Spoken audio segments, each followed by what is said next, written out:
Bonsoir à tous, nous sommes le samedi 10 juin 2017. Alors aujourd'hui, je vais faire une séance un petit peu particulière.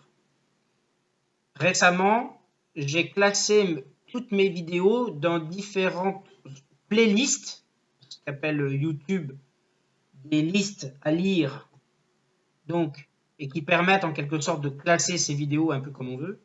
Donc là, j'ai mis cette vidéo dans les hors-séries, parce qu'effectivement, cette séquence ne va pas être comme d'habitude.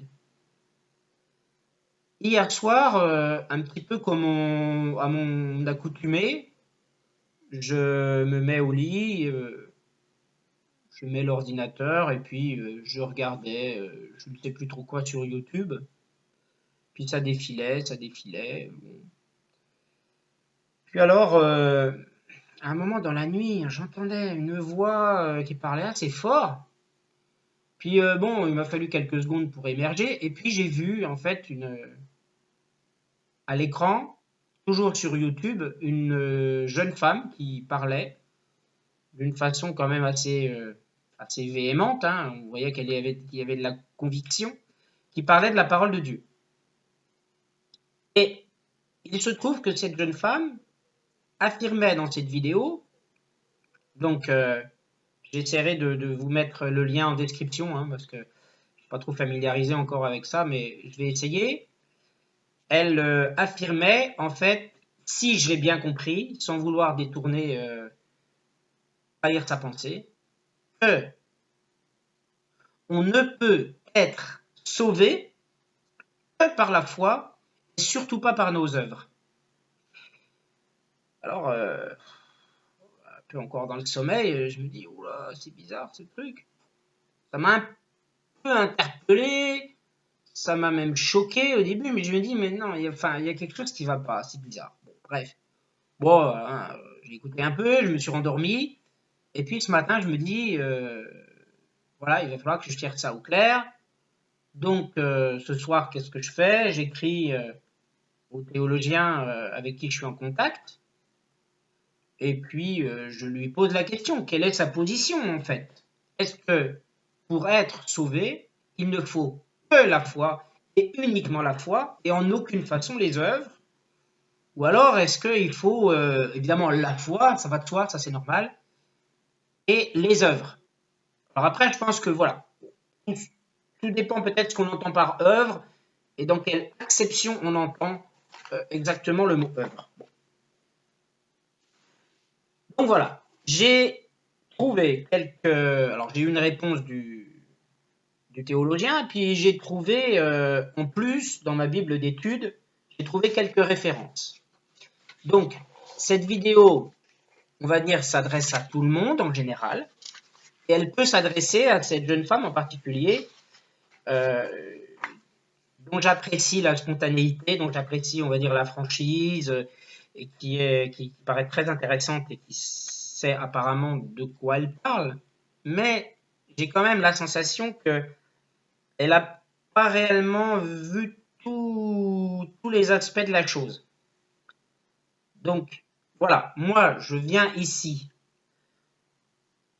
en me basant sur la Bible, donc notamment sur le Nouveau Testament, mais aussi on verra un petit peu d'ailleurs en écho dans l'Ancien, juste une lecture qui fait écho, ou plutôt une lecture qui est à l'origine, une parole dans l'Ancien Testament qui est à l'origine d'une lecture dans le Nouveau. Donc, on ne va pas revenir, évidemment, sur le fait que la foi est un don de Dieu, le salut est aussi un don de Dieu. Le salut est aussi un don gratuit. Donc là, je ne vais pas faire un exposé trop long. Je ne reprends pas les bases bibliques du fait que la foi est un don, que la foi sauve, ça c'est évident, la foi elle sauve. Ça, oui, ça c'est tout à fait logique, heureusement d'ailleurs, que la foi sauve, mais on va quand même bien voir que la foi n'est pas seule à sauver. Je vais prendre un truc tout bête, une idée comme ça, tiré par les cheveux, hein. Donc on va raisonner par l'absurde. Admettons que, effectivement, dans l'écriture, il n'y ait à aucun moment écrit, parce que c'est écrit, on va le voir, que, certes, la foi sauve, mais qu'il faut les œuvres. Si c'est pas écrit, donc, j'ai la foi, j'ai reçu le don de la foi, mais après ça, on a une nature pécheresse. Dieu ne nous donne pas la perfection, parce que Dieu nous impose une certaine humilité. Dieu ne va pas nous laisser nous placer au-dessus de lui. Dieu est déjà humble. Dieu a même un cœur kénose. Le Fils se place constamment sous le Père. Il élève le Père aussi élève le Fils. Voilà, donc Dieu a une humilité dont l'homme ne peut pas se départir. Déjà que Dieu a un cœur kénose, Jésus a un cœur kénose, voilà, bon, ces deux personnes de la Trinité ont un cœur kénose, c'est sûrement pas pour que l'homme, lui, échappe à un minimum, si c'est pas kénose, échappe à un minimum d'humilité quand même. Donc Dieu ne va pas nous permettre au jamais, au grand jamais, d'arriver vers une sainteté absolue, parfaite à ses yeux, qu'on soit quasiment, en fait, on va dire son égal, parce que il nous faut cette humilité vis-à-vis de nous-mêmes. On a besoin de cette humilité. Parce que sinon, on ne serait plus aussi dans cette parole. Parce que la parole de Dieu aussi nous impose cette humilité. Donc, on va voir 3 passages, voire même 4, on va dire, mais déjà 3 passages qui nous indiquent effectivement que le salut, ça veut dire le fait d'être sauvé du péché, n'est pas le fruit des œuvres de celui qui est sauvé. Donc, on va trouver cela en... Oh là, c'est une lampe que je bouscule. Donc, on va trouver cela premièrement.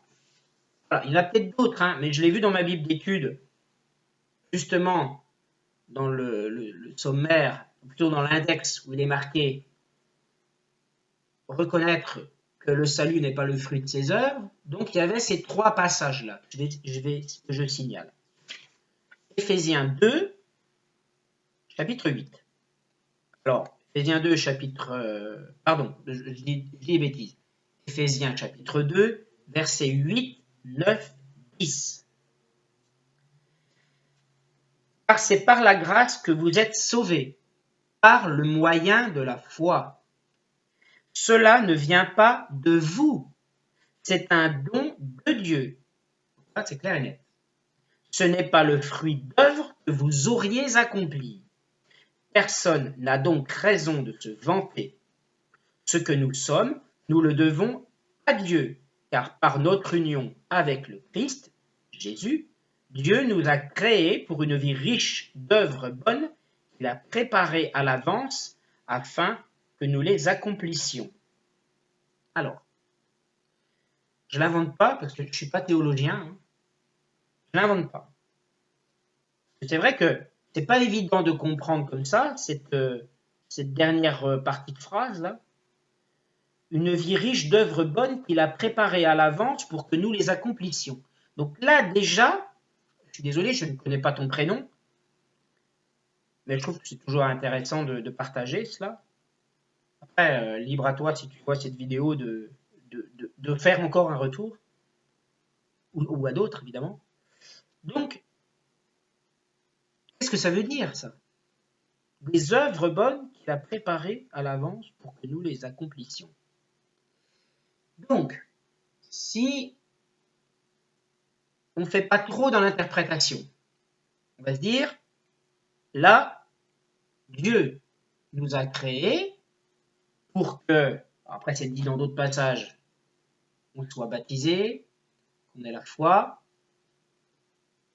par la foi qu'on ait le salut, qu'on ait le choix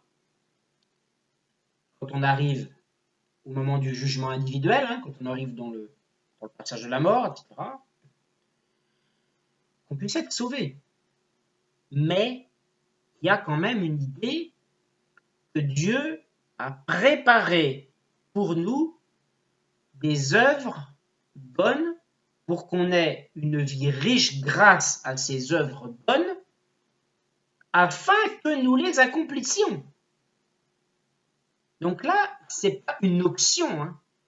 C'est pas marqué afin que nous les accomplissions si nous voulons bien le faire. Non, les accomplissions, il y a un point final là. Donc, c'est quelque part, d'une certaine façon, je ne pense pas qu'on puisse voir stricto sensu la chose de cette façon-là, ça veut dire Dieu nous a créés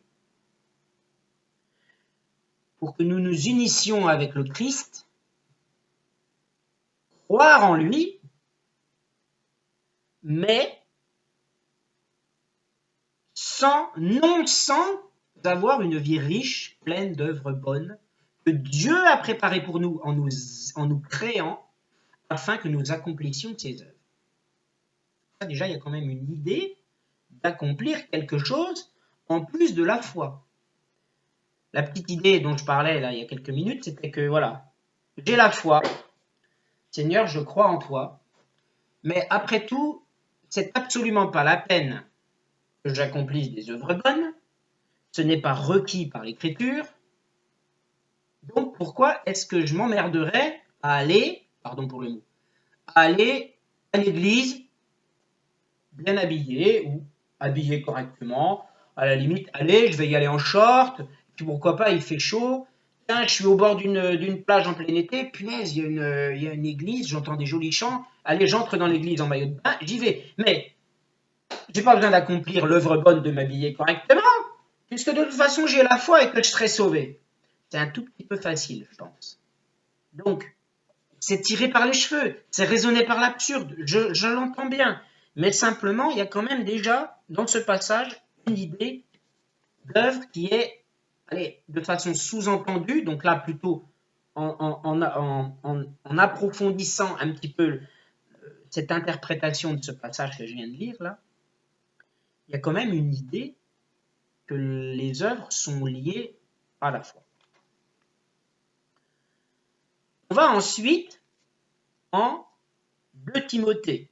Donc toujours dans l'idée du fait que le salut n'est pas le fruit de ses œuvres. Après, je dirais un petit peu la différence. Hein. Donc, 2 Timothée, chapitre 1, versets 9 à 11.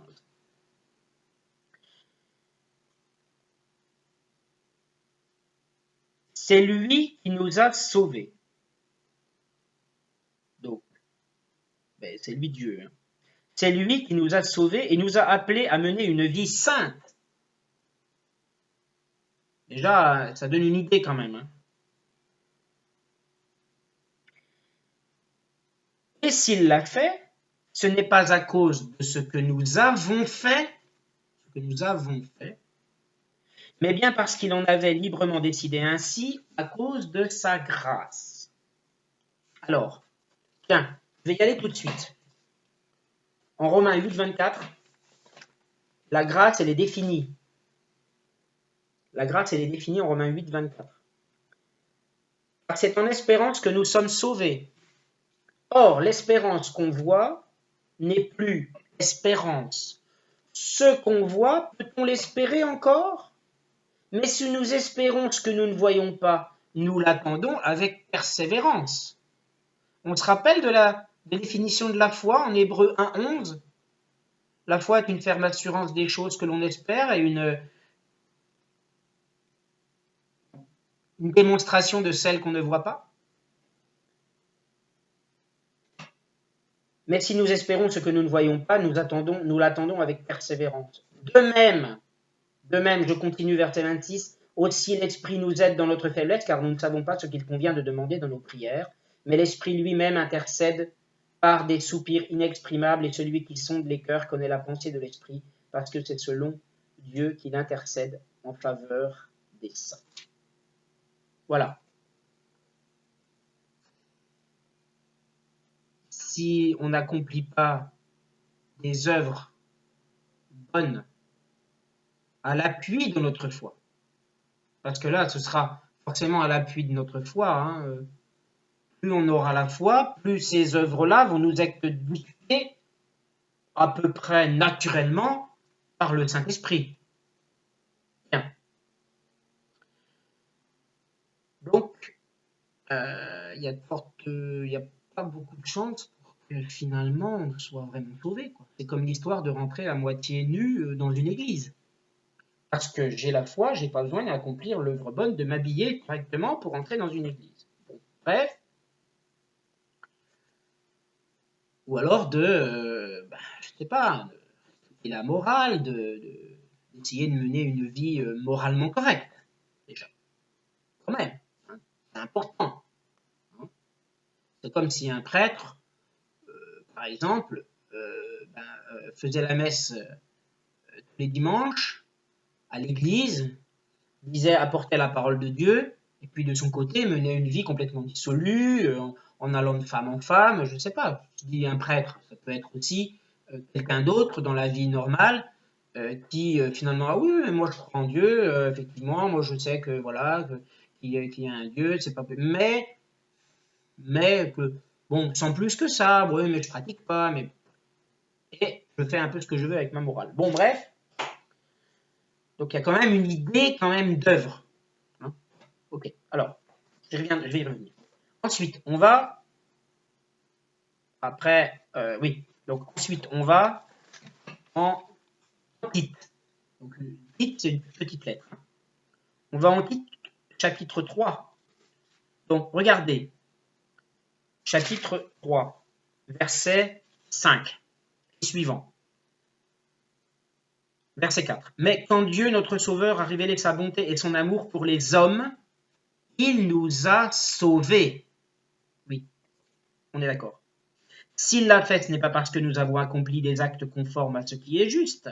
Non, il nous a sauvés parce qu'il a eu pitié de nous en nous faisant passer par le bain purificateur de la nouvelle naissance, c'est-à-dire en nous renouvelant par le Saint-Esprit. D'accord ? Cet esprit, il l'a répandu avec abondance sur nous par Jésus-Christ notre Sauveur. Il l'a fait pour que, déclaré juste par sa grâce, c'est pas marqué uniquement par sa grâce, hein, c'est marqué déclaré juste par sa grâce. Nous devenions les héritiers de la vie éternelle qui constitue notre espérance. Bon, ça, j'ai déjà évoqué le fait que l'espérance, effectivement, ultime, c'est naturellement la vie éternelle. Bon, bref. Donc là, ça montre de toute façon que ce n'est pas le fruit des œuvres. Là, on est d'accord. Hein.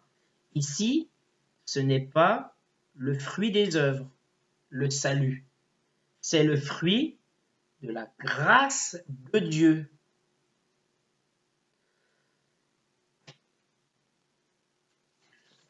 Il y avait un autre passage aussi pour, si je me rappelle bien, pour 1 Corinthiens.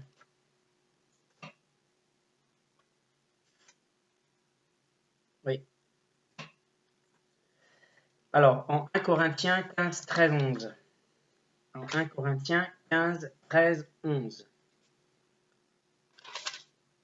1 Corinthiens 15, 13, 11.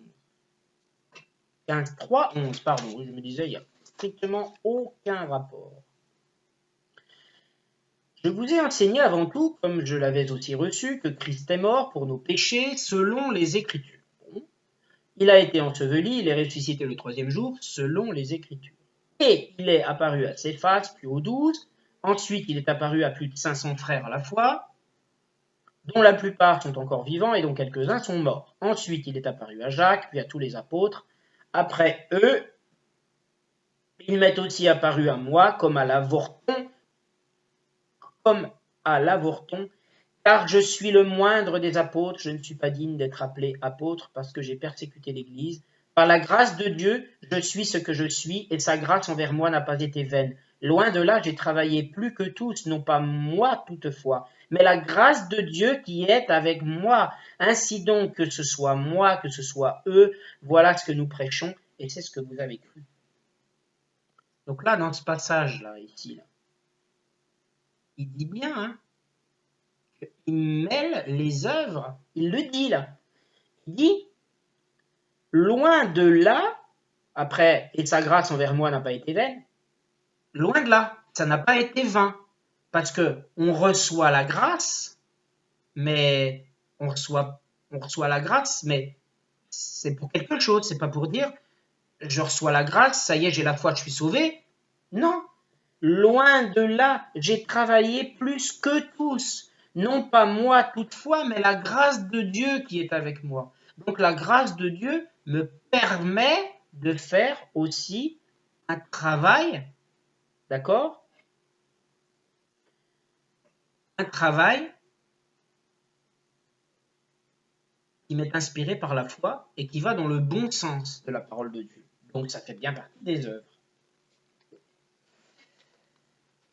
Alors, il y a quand même aussi, je suis désolé si parfois c'est un peu décousu, mais j'essaye voilà, de resituer un petit peu ce que j'ai pas construit, hein, j'ai simplement voilà, pris des notes. Voilà. Bon. J'ai le schéma en tête, c'est pas évident à expliquer. Donc, on va prendre 3 passages où il est indiqué que le salut consiste aussi à se détourner de ses péchés. Alors, là, c'est ultra facile. On va en Acte 2,37. Pour commencer, on va en Acte 2,37.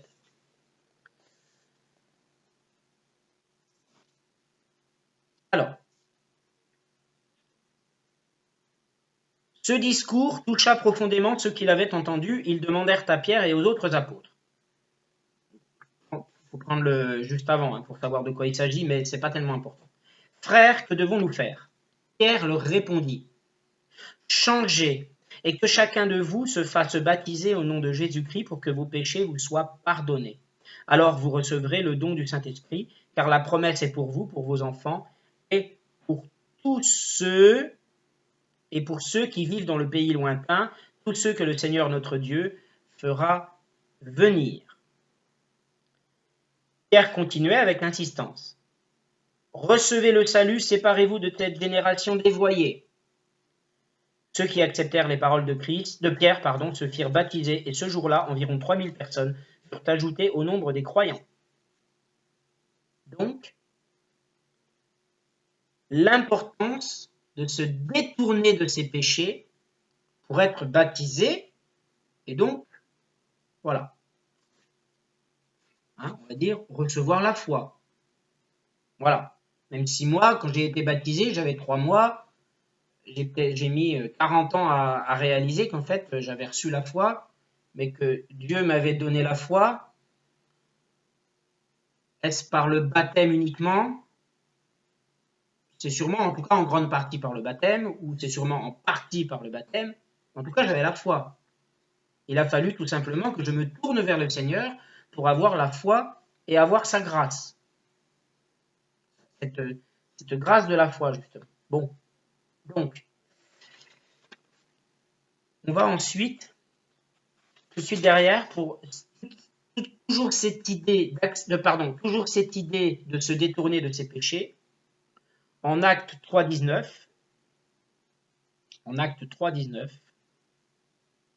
ici, alors je prends le verset 18.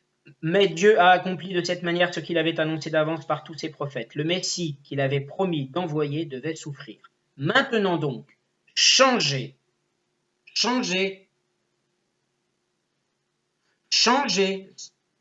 Ça veut bien dire quand même qu'il y a une idée de changer à l'intérieur de soi, mais changer forcément aussi, ça veut dire changer dans son action, dans la façon de vivre. Hein. Changez. Et tournez-vous vers Dieu pour qu'il efface vos péchés. Alors le Seigneur vous accordera des temps de repos et il vous enverra celui qu'il vous a destiné. comme Messie, Jésus. On a un troisième passage qui parle aussi de se séparer, de se détourner de ses péchés, c'est en 2 Corinthiens 7, 10. La tristesse qui est bonne aux yeux de Dieu, produit un changement d'attitude qui conduit au salut et qu'on ne regrette pas. La tristesse du monde, elle, produit la mort. Cette tristesse qui est bonne aux yeux de Dieu, voyez quel empressement elle a produit en vous, quelles excuses vous avez présentées, quelle indignation vous avez manifestée, et quelle crainte, quel ardent désir de me revoir, quel zèle, quelle détermination à punir le mal. Par toute votre attitude, vous avez prouvé que vous étiez innocent en cette affaire. Bref, si je vous ai écrit, ce n'était pas à cause de celui qui a commis l'offense, ni à cause de celui qui l'a subi, mais c'était pour que votre empressement pour nous soit manifesté devant Dieu parmi vous. Pour avoir le salut, détourner de ses péchés. Hein. Parce qu'avoir la foi, ça ne veut pas dire d'un seul coup ne plus pécher. Et puis, cette jeune femme qui parle en disant que, si j'ai bien compris, hein, à moins qu'elle ait modulé à un moment donné, mais c'était tellement présent que, pour moi, j'ai retenu que ça. Cette jeune femme qui dit que si jamais on a péché, on ne peut pas être sauvé, ça, c'est pas logique. C'est impossible, c'est anti-biblique, je suis désolé. Paul, il persécutait les chrétiens. Hein. Il persécutait les chrétiens. Jésus lui est apparu et Paul a voulu le rejoindre. Paul l'a rejoint. Hein. Paul l'a rejoint. Il parle. Hein. Il dit, mais moi, je suis un vrai avorton. Moi, je suis rien. Je faisais du mal avant. Et Jésus, pourtant, m'est apparu. Il m'a donné sa grâce. La grâce de la foi. Alors que j'étais un gros enfoiré et que j'ai tué des gens parce qu'ils croyaient en Christ. Et Christ, il m'a sauvé quand même. Il m'a sauvé, il m'a donné la foi. Alors, maintenant, c'est quand même la moindre des choses, parce que j'ai la foi. Certes, pas par conscience, mais parce que j'ai la foi, j'ai envie. Christ m'est apparu. J'ai envie. Christ, voilà, il m'a donné ça. Il m'a donné sa grâce. La grâce de la foi. Et forcément, j'ai l'amour maintenant. Alors, si j'ai l'amour, je veux aimer. Je veux aimer, je veux montrer de la charité, alors forcément, je dois bien me comporter. C'est logique. Mais c'est même pas une question de moralité, c'est même pas quelque part raisonné. Non, ça vient quelque part tout seul. Maintenant, on a le cœur de vouloir aimer. On a le cœur de la charité. Quand je parle de la charité, c'est l'amour en général. Hein. C'est pas donner forcément une obole à un mendiant. Hein. C'est un tout. C'est l'amour en général. Voilà. Pour moi, se détourner de ses péchés, déjà, on arrive tranquillement vers l'idée que la foi ne peut pas être seulement et uniquement et un critère suffisant. Il est nécessaire, mais il n'est pas suffisant pour être sauvé. Bon. Alors, juste peut-être une petite parenthèse, savoir juste que en Ésaïe 55, 1, il est déjà dit que le salut est un don qui est gratuit. Le salut est un don gratuit. Alors, Isaïe, hein, pour les catholiques, 55.1, vous tous qui avez soif, venez, voici de l'eau, et même vous qui n'avez pas d'argent, venez acheter et manger, venez acheter sans argent, oui, sans paiement, du vin, du lait. Voilà, c'est le festin gratuit. Hein. Le festin gratuit, c'est manger aussi avec le Seigneur. Hein. C'est se nourrir de lui, hein, forcément, hein, de son corps et son esprit, c'est logique, voilà. Bon. Et il y a un écho de ça en Apocalypse 21.6. Bon, on peut toujours aller voir, voilà, bon, ça fait un petit plus, allez, hop, Apocalypse 21.6, allons-y, on y fait un petit saut. Hein, l'Apocalypse 21.6. 21.5, on va remonter un tout petit peu. Alors celui qui siège sur le trône déclara, « Voici, je renouvelle toutes choses. » Il ajouta, « Écris que ces paroles sont vraies et entièrement dignes de confiance. » Verset 6. Puis il me dit, « C'en est fait, je suis l'alpha et l'oméga, le commencement et le but.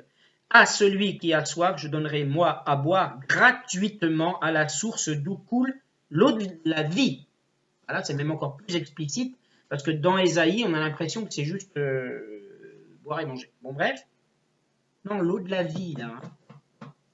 Donc là, c'est gratuit. Le salut, il est entièrement gratuit. Mais, toujours se détourner de ses péchés. Mais, les œuvres, c'est quand même pas là, c'est autre chose. Alors, maintenant, on va prendre 1 Corinthiens 13, 2. Alors on va en 1 Corinthiens 13, 2, voilà, c'est juste après Romains. 1 Corinthiens 13, 2. C'est les dons, c'est l'importance de l'amour, pardon. Donc, là, il est question aussi de parler des dons, hein, du Saint-Esprit. Et quand j'aurai le don de prophétie, la science de tous les mystères et de toute la connaissance, quand j'aurai même toute la foi jusqu'à transporter des montagnes, et attention là, ça vient, si je n'ai pas l'amour, ou d'autres versions disent, si je n'ai pas la charité, je ne suis rien. Continuez, verset 3. Hein. Quand je distribuerai tous mes biens pour la nourriture des pauvres, quand je livrerai même mon corps pour être brûlé, si je n'ai pas l'amour, cela ne me sert à rien. Voilà. Maintenant, on va tout de suite voir le passage qui est super explicite en Jacques chapitre 1, verset 22. Mettez la parole en pratique, ne vous contentez pas de l'écouter. Ce serait vous faire illusion. Au contraire, celui qui se penche sur la loi parfaite, celle de la liberté, et qui s'y tient, lui qui l'écoute non pour l'oublier, mais pour la mettre en pratique dans ses actes, celui-là sera heureux d'agir ainsi. Il sera heureux d'agir ainsi. Si on écoute la parole mais qu'on n'a pas la foi, si on peut se laisser toucher, parce que déjà si on écoute la parole, c'est que quelque part, moi c'était mon cas, hein, on avait la foi mais qu'on n'en savait rien en fait. Bon voilà. Donc l'esprit il était là et puis il y avait une barrière entre l'esprit et l'intelligence humaine, l'esprit spirituel, l'intelligence humaine, il y avait une barrière, donc on n'avait pas la foi. Enfin, en tout cas, on l'avait, puisqu'on est attiré par la parole, mais là, si on a la foi, et qu'on ne fait seulement écouter la parole, c'est beau ce qu'il dit le prêtre, voilà. Puis en sortant de l'église, allez, je fais n'importe quoi sur la route, je suis un gros con avec les gens, enfin bref, avec les gens qui m'entourent, avec je suis un enfoiré, je fais des choses. Ben non, je suis désolé. Il faut aussi les mettre en pratique, c'est comme ça qu'on sera heureux. Mais encore une fois, ce n'est même pas une question de raisonner, de peser, de calculer, de se dire oui, mais si je fais mal, Dieu va me punir. Non, c'est parce qu'on a envie, parce qu'on a la foi. Donc les œuvres d'avant, si on se repent parce que on a la foi, est-ce qu'il existe une seule personne sur terre, une seule, qui ait voulu rejoindre le Christ et qui, sous prétexte qu'elle était pécheresse, n'a pas eu accès à la grâce? est-ce que ça existe? Non mais, il y a des fois, je sais pas, il faut réfléchir, je suis désolé, je suis un petit peu comme toi, cette jeune femme qui parlait, il disait qu'il affirmait, mais vraiment, mais voilà, mais c'est pas agressif, hein, c'est pas contre toi, mais simplement, juste, je parle aussi avec ma foi, hein. Donc, c'est juste pour dire, mais est-ce que c'est possible simplement de penser que seule la foi sauve et que les œuvres sont même inutiles, superfétatoires et voire même hérétiques? C'est pas logique. Donc, il y en a d'autres. Et là, je vais terminer après. Jacques 2, 14 à 24. Alors, on y va. Hein. Allez hop. Jacques 2, 14 à 24. Donc, on prend tranquille, voilà, je ne sais plus trop où il n'est pas très loin d'Apocalypse. On prend le Jacques 2, 14 à 24. Je vous laisse y aller tranquille. Et bah, là, vous allez voir, c'est trop clair. Hein. C'est trop facilement compréhensible. Il n'y a pas besoin de réfléchir théologiquement sur la chose. Hein. Jacques 2, 14. Voilà. Allez, on y va. Et voilà. Alors, bon, j'ai une Bible. Là, c'est marqué à partir du verset 14 jusqu'au verset 26. C'est le test des œuvres justes. Mes frères, que sert-il à quelqu'un de dire qu'il a la foi s'il n'a pas les œuvres? Cette foi peut-elle le sauver? Si un frère ou une sœur sont nus et manquent de la nourriture de chaque jour, et que l'un d'entre eux leur dise « Allez en paix, chauffez-vous et rassasiez-vous » et que vous ne leur donniez pas ce qui est nécessaire au corps, à quoi cela sert-il? Là, on est dans l'idée déjà d'aimer son prochain, donc la charité, l'amour. Il en est ainsi de la foi, si elle n'a pas les œuvres, elle est morte en elle-même. Voilà, c'est écrit, je ne l'invente pas, hein. C'est dans la Bible, au verset 17 du chapitre 2 de Jacques. Mais quelqu'un dira, toi, tu as la foi, et moi, j'ai les œuvres. Montre-moi ta foi, et sans les œuvres, je reprends. Montre-moi ta foi sans les œuvres, et moi, je te montrerai la foi par mes œuvres. Tu crois qu'il y a un seul Dieu, tu fais bien, les démons le croient aussi, et ils tremblent. Veux-tu savoir, ô homme vain, que la foi sans les œuvres est inutile? Abraham, notre père, ne fut-il pas justifié par les œuvres lorsqu'il fit offrir son fils Isaac sur l'autel? On s'en rappelle, hein, quand Dieu a demandé à Abraham d'aller offrir son fils en sacrifice. Hein. Il l'a fait parce que Dieu lui a demandé. Alors, évidemment, Dieu a retenu son bras au dernier moment. Hein. Mais là, il a vraiment éprouvé la foi d'Abraham. Hein. Tu vois que la foi agissait avec ses œuvres, de verset 22, et que par les œuvres, la foi fut rendue parfaite. Alors là, ça ne peut pas être plus clair. Ainsi s'accomplit ce que dit l'Écriture, Abraham crut à Dieu, et cela lui fut imputé à justice, et il fut appelé ami de Dieu. Vous voyez que l'homme, alors écoute bien, vous voyez que l'homme est justifié par les œuvres, et non par la foi seulement. Alors là, à la limite, j'aurais pu seulement lire ce verset-là, ça aurait suffi, et je ne serais pas depuis près de 40 minutes à parler. Hein. Et j'ai préféré parler quand même. Vous voyez que l'homme est justifié par les œuvres et non par la foi seulement. Voilà, verset 24. Donc, conclusion, c'est que la foi est évidemment nécessaire pour être sauvé. On croit dans le Christ. Oui, ça va de soi. La foi, elle est vaine déjà si on ne croit pas dans le Christ. La foi, elle est vaine si on ne croit pas dans la résurrection. La foi, elle est vaine si on ne croit pas à la divinité de Christ. Voilà, parce que sinon, on croit que en une seule petite partie de la Bible et pas en tout. Quoi.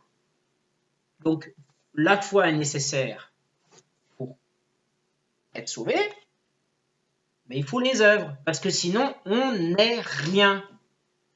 On n'est rien, mais Dieu nous maintient quand même cette obligation, je dirais, implicite, de rester humble. humble, pourquoi? Parce qu'il faut toujours, en tant que chrétien, rester sans illusion sur soi-même, être conscient de ses limites. Je me suis déjà exprimé à ce sujet dans une autre vidéo. Il faut être conscient de ses propres limites et ne pas se vanter. Je l'ai lu tout à l'heure. On n'a pas... Non, la foi ne nous permet pas de nous vanter. C'est pas parce qu'on a reçu la grâce de Dieu que d'un seul coup, on est devenu des chrétiens parfaits et qu'à aucun moment, on ne va pécher puisqu'on est d'une nature pécheresse. Sinon, on serait Dieu. Sinon, on aurait reçu dès notre naissance la sainteté. On serait Immaculée Conception. Donc tous, le chrétien qui se considérerait comme n'ayant pas à faire appel aux bonnes œuvres, une fois qu'il a reçu la foi et que la foi lui dicte, on est d'accord aussi, hein, la foi lui dicte, la grâce de Dieu lui dicte, le Saint-Esprit aussi lui dicte les bonnes œuvres. On en revient toujours là. Eh bien, je ne sais plus comment j'ai commencé ma phrase, mais toujours pour dire, voilà, que c'est impossible. Un chrétien ne peut pas. Voilà. Même les grands docteurs de l'Église, je pense que voilà, ils avaient aussi leurs propres limites. Et c'est ça aussi l'humilité. C'est ça l'humilité que l'on doit au Seigneur. On doit l'humilité au Seigneur. Le Seigneur veut nous élever. Parce qu'on se rabaisse, on sera élevé. Le Seigneur veut nous élever. Mais celui qui s'élèvera sera rabaissé. Donc, par conséquent, on doit être sans illusion sur soi-même et par conséquent, on doit avoir conscience de nos propres limites dans la retenue que l'on a de commettre des péchés. On a forcément, en tant que chrétien, cette conscience-là, et même, je dirais, cet élan naturel, donné par la foi, par la grâce, voilà, d'être comme ça. Et c'est ça aussi les bonnes œuvres. Parce que des bonnes œuvres, ça peut être des œuvres positives, une action, mais ça peut être des œuvres implicites, des œuvres par défaut. C'est-à-dire, je m'abstiens, je commets une bonne œuvre en m'abstenant d'en commettre des mauvaises. Parce que la foi m'appelle à être comme ça, à faire ça. Et c'est pour ça que je n'ai pas compris pourquoi tu affirmes catégoriquement qu'on est sauvé que par la foi. Comment ça peut être possible? Comment c'est possible qu'on puisse être sauvé que par la foi? Je suis pas théologien, mais je le sens pas ce raisonnement-là. Je le sens pas. On n'est rien. Alors, il faudrait peut-être chercher plus en profondeur aussi pour voir vraiment très précisément si la Bible explicitement, à moins que ça m'ait échappé, dit pour être sauvé, il faut avoir la foi et les œuvres, mais c'est dit autrement, c'est dit dans d'autres passages. Donc, il peut y avoir des contradictions apparentes entre Éphésiens 2, 8, 9, 10, 2 Timothée 1, 9, Tite 3, 5, bon, et puis les environs, et les paroles de Jacques que j'ai citées, et également 1 Corinthiens 13, 2, il peut y avoir des contradictions apparentes, mais en fait, non. La foi, elle est nécessaire, mais elle n'est pas suffisante pour être un chrétien qui respecte la parole de Dieu, qui écoute la parole. Hein, on reprend le passage de Jacques 1, 22, qui écoute la parole, mais qui ne fait pas que l'écouter, qui fait aussi la mettre en pratique par des actes. Donc, pour moi, je suis désolé, ce que je viens de lire, c'est tout à fait logique que ce soit la foi avec le salut oui, la foi avec les œuvres qui mènent au salut, c'est-à-dire qui nous sauvent. Voilà. Ce serait trop facile. Parce que on va même aller plus loin. Allez, une vision un petit peu eschatologique de la chose. Hein. Bête. Donc, selon la théologie catholique, si je ne m'abuse, et pas forcément protestante, mais en tout cas, voilà, selon une théologie chrétienne, la mort, c'est un passage. La mort, ce n'est pas ça. C'est-à-dire, je meurs et tout de suite, blim, clac, je me retrouve au royaume des cieux. Non, non, non, non. La mort, c'est un passage. Dans ce passage, on a le choix.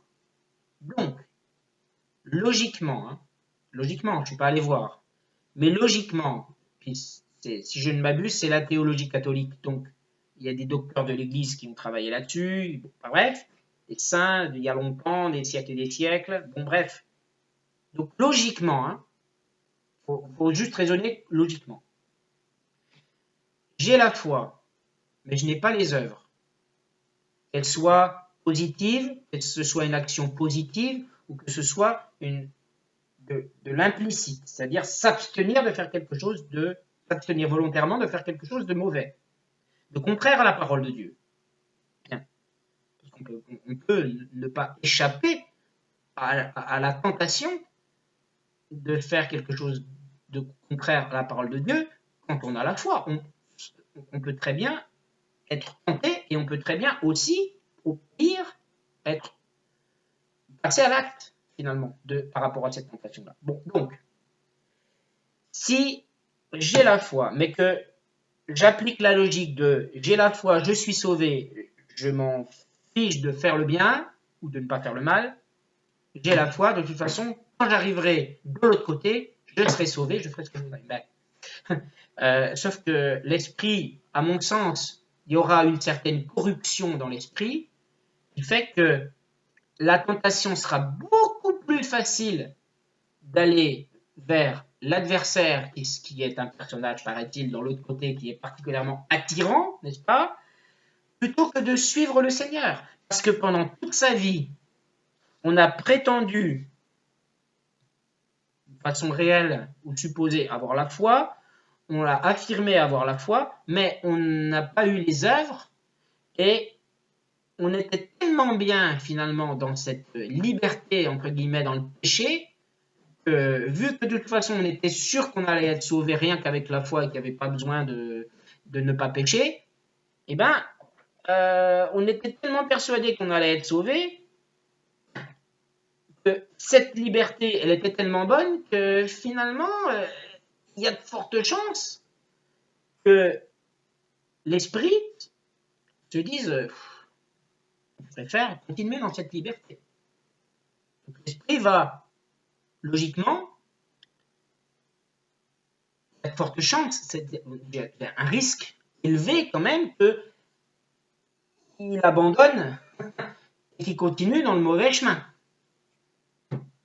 Voilà. Si on va dans cette vision un petit peu eschatologique du fait qu'on a la foi, donc on est sûr qu'on va être sauvé, non, parce que, voilà, moi d'un seul coup, je dis, ah d'accord, je te crois sur parole, je dis, ok, bon, bah, à partir du moment où je fais n'importe quoi, à partir du moment de maintenant, je renonce totalement à mes principes, je renonce à tous mes scrupules, je renonce à tout ce qui a fait moi depuis longtemps, en fait, par exemple dans le domaine affectif où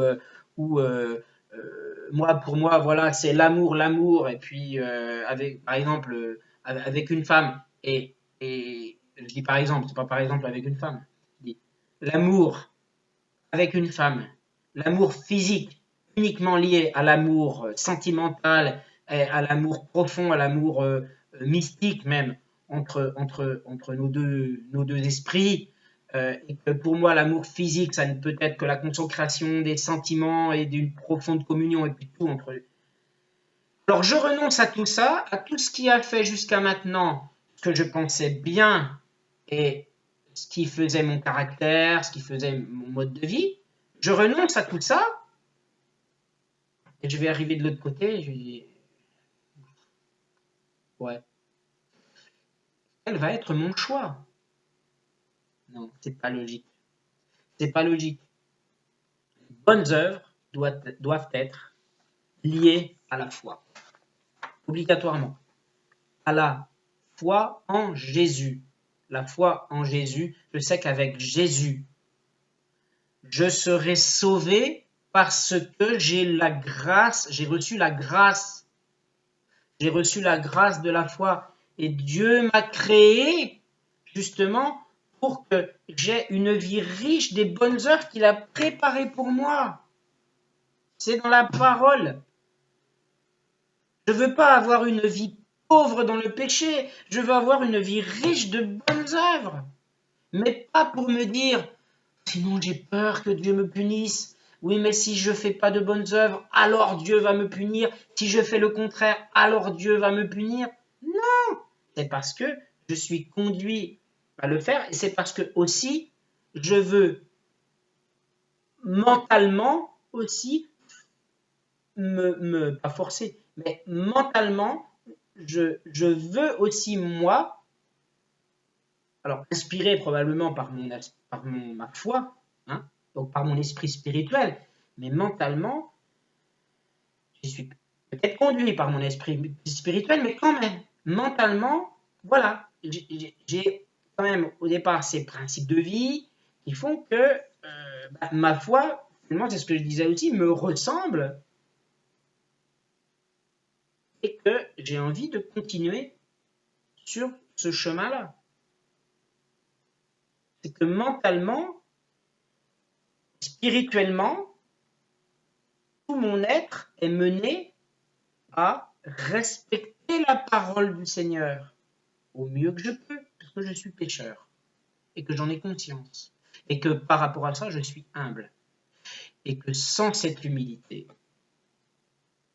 eh bien, sans ces limites que je vais me poser à moi-même, sans cette conscience, aux limites que j'aurai moi-même, je ne pourrais pas. Je ne pourrais pas être humble. Tout ça, c'est... voilà. Évidemment, je fais un peu le fil.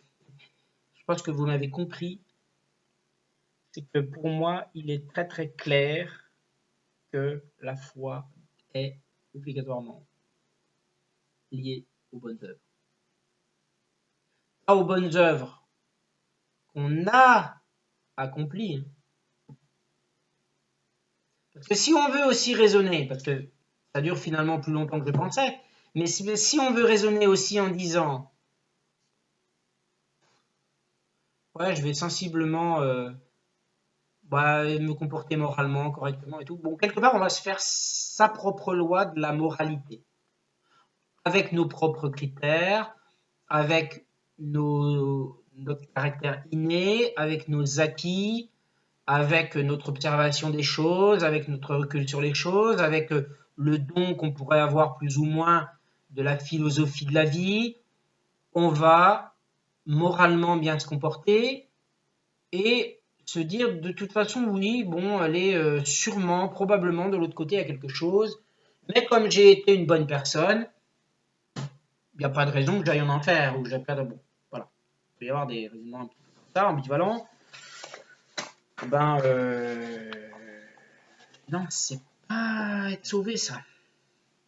C'est pas être sauvé. On ne sera pas sauvé.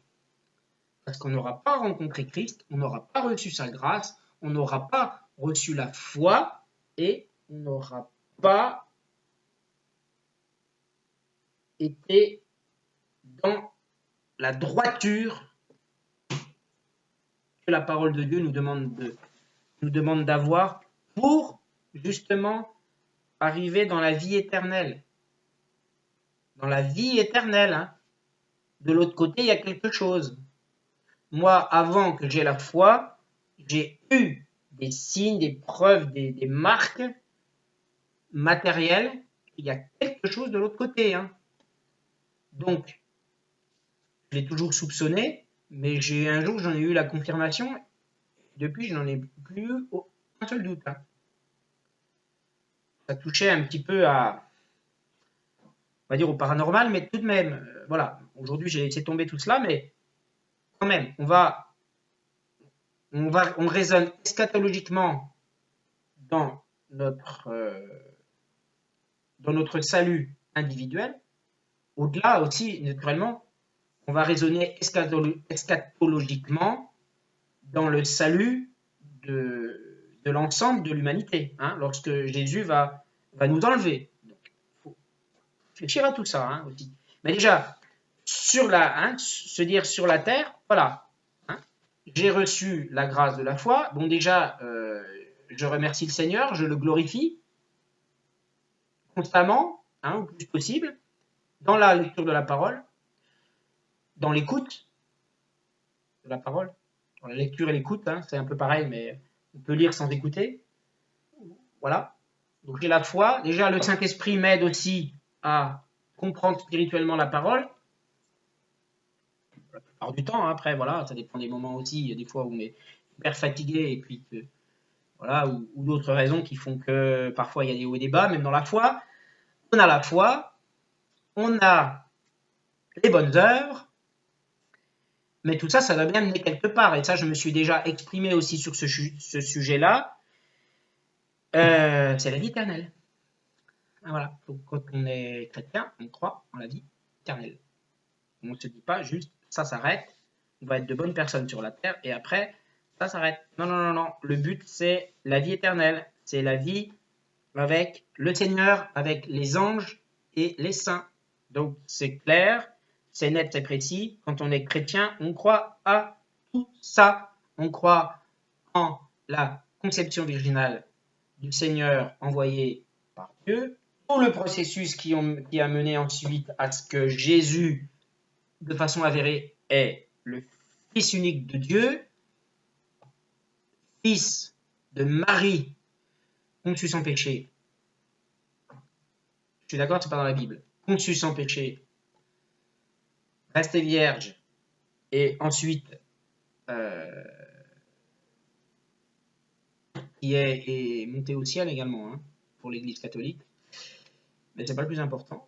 Le plus important, c'est surtout que Jésus est né, est Fils unique de Dieu, qu'il est ressuscité pour nous. C'est surtout ça. Hein, on ne va pas détailler le processus. C'est ça le truc. Hein. C'est ça. Il faut que, voilà, on va reprendre le symbole des apôtres. Hein, je crois en Dieu. Le symbole des apôtres, on le reprend. Ou le symbole de Nicée Constantinople, il est plus complet, mais bon, le symbole des apôtres, déjà, c'est déjà pas mal. Il se termine par « Je crois à la vie éternelle ». Amen. Oui, je conçois que c'est comme ça. Amen, ça veut dire oui, j'adhère à cela, je crois à cela, et oui, je sais au fond de moi, c'est ma foi qui me le dit, c'est comme ça. C'est ma foi qui me le dit, c'est pas ma raison, c'est ma foi.